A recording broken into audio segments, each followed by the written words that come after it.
Битва пошла мир. Ассаламу алейкум. Город Урус, Мата. Первый бой. 2 раунда по 5 минут. Приглашается в синий угол Юсуф Мурадов.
Итак, уважаемые друзья, давайте знакомиться с бойцами первого поединка сегодняшнего вечера.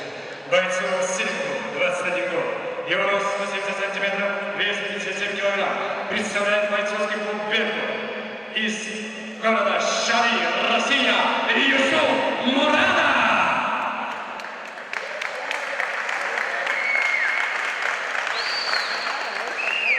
Его сопернику 18 лет. Его рост 173 сантиметра, вес 57 килограмм. Профессиональный рекорд. Одна победа и 0 поражений. Представляет бойцовский клуб «Ахмат» из города Грозный, Россия, Зура Хацеев. Бойцы на середине.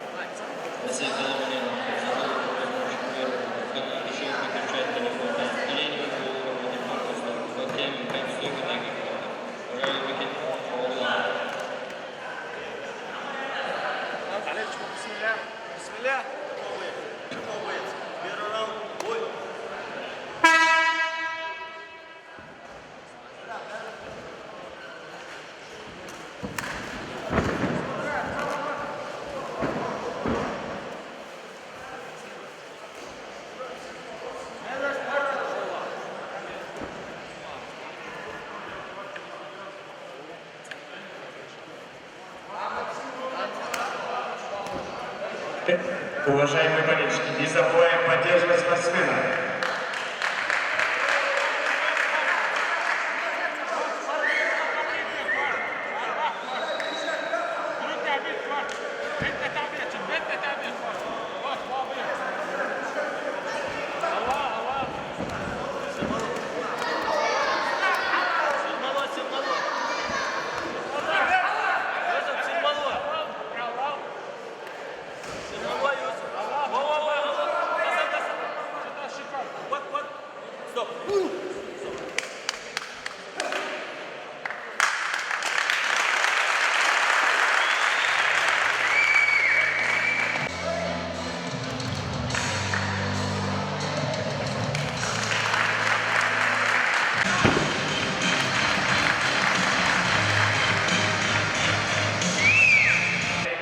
Первый раунд, первая минута, 4 секунда. Удушающим приемом победу в этом бою одержал боец из синего угла Юсуф Мурадов.